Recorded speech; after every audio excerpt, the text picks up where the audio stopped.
Hello everyone. आज हम brown ring complex के बारे में डिटेल में देखेंगे। ओके, बिकॉज इससे जेईई एडवांस 2021 में क्वेश्चन पूछा गया था, तो हमारे लिए इसको डिटेल में पढ़ना बहुत ज़रूरी हो जाता है। So let's start.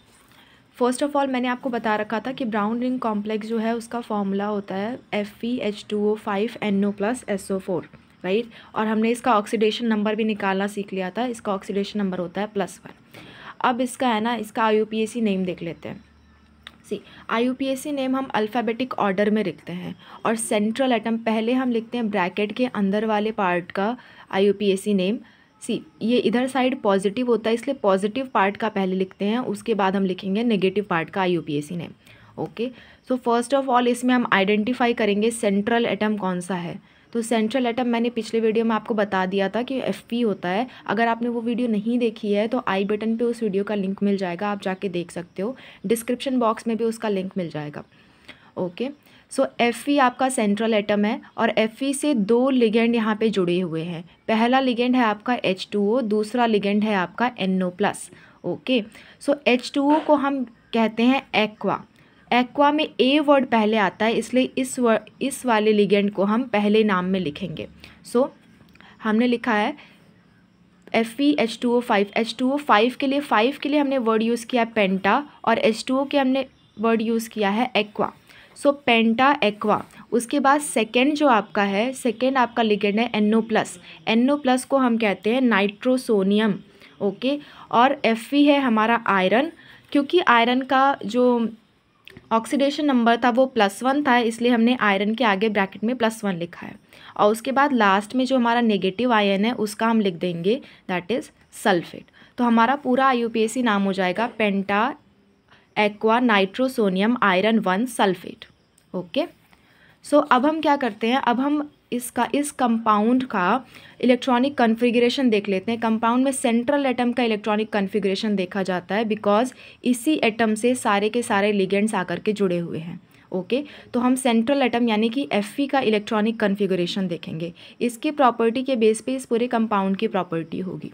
ओके, सो सी आपका जो Fe है, Fe का हम जानते हैं Fe आपका D ब्लॉक का एलिमेंट है और इसका इलेक्ट्रॉनिक कन्फिगरेशन लास्ट के इलेक्ट्रॉन्स भरते हैं 3d6 में एंड 4s2 में।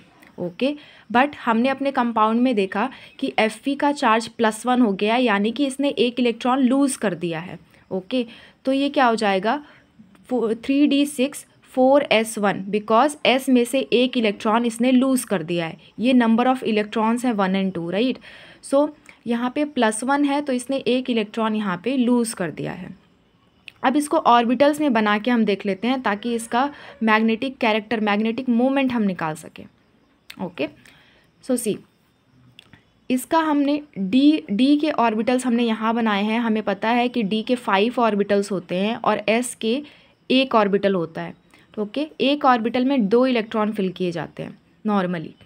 सो सी इसमें D6 भरना था हमें, तो 1 2 3 4 5 एंड अगेन 6। हमने 6 इलेक्ट्रॉन्स 3D में भर रखे हैं और एक इलेक्ट्रॉन हमारा प्रेजेंट है S में। क्योंकि NO+ एक स्ट्रॉन्ग लिगेंड है, तो ये क्या कर देगा, ये पेयरिंग करवा देता है इलेक्ट्रॉन्स की। हमने देखा ब्राउन रिंग कॉम्प्लेक्स में NO+ एक हमारा लिगेंड था जो कि क्या करा देगा, पेयरिंग करा देगा, बिकॉज वो स्ट्रॉन्ग लिगेंड है। ओके, तो आपका जो S वाला इलेक्ट्रॉन है वो निकल के D के इलेक्ट्रॉन से पेयर कर लेता है और एट लास्ट 3 अनपेयर्ड इलेक्ट्रॉन्स हमारे बचते हैं।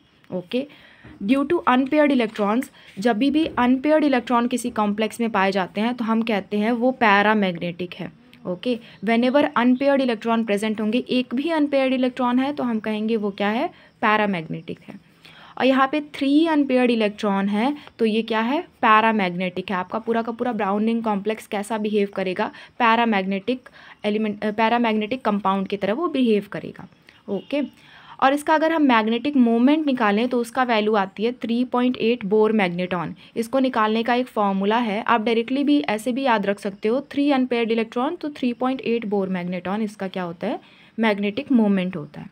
ओके, एंड एक और चीज़ आपसे पूछी जाती है, आपसे पूछा जाता है हाइब्रिडाइजेशन ऑफ दिस कंपाउंड। तो इस कंपाउंड का हाइब्रिडाइजेशन होता है sp3d2। अगर आपको हाइब्रिडाइजेशन निकालना नहीं आता है तो उसके लिए मैं एक सेपरेट वीडियो बना दूंगी, आप उसमें जाके देख सकते हो। ओके, क्योंकि हम ब्राउन रिंग कॉम्प्लेक्स पढ़ते हैं तो हमारे लिए एक और चीज़ पढ़ना ज़रूरी हो जाता है, that is brown ring test. Okay, इसी से रिलेटेड एक टेस्ट है जो कि कन्फर्मेटरी टेस्ट है आपका नाइट्रेट आयन के लिए। नाइट्रेट आयन होता है NO3-। ओके, सो नाइट्रेट आयन का कन्फर्मेटरी टेस्ट क्या है आपका, ब्राउन रिंग टेस्ट। इस टेस्ट में क्या होता है, हम कंसनट्रेटेड H2SO4 ऐड करते हैं नाइट्रेट सॉल्यूशन में, प्लस कुछ अमाउंट में हम FeSO4 यूज़ करते हैं, और ऐसा करने पे हमें क्या होता है, ब्राउन रिंग फॉर्मेशन नज़र आ जाती है, राइट। और वो ब्राउन रिंग फॉर्मेशन है due to formation of brown ring complex, जो कि हमने अभी अभी फॉर्मूला जिसका देखा था। एक इम्पॉर्टेंट चीज़ आपको नोट करनी है कि ये ब्राउन रिंग टेस्ट सभी नाइट्रेट के द्वारा दिया जाता है except barium nitrate and lead nitrate. ये दो ऐसे नाइट्रेट हैं जो ब्राउन रिंग टेस्ट नहीं देते हैं। ओके, तो आई होप आपको ब्राउन रिंग कॉम्प्लेक्स क्लियर हो गया है एकदम। इससे रिलेटेड एक और कॉम्प्लेक्स के बारे में हम बात करेंगे अपने नेक्स्ट वीडियो में। Okay, so thanks to all of you, bye bye.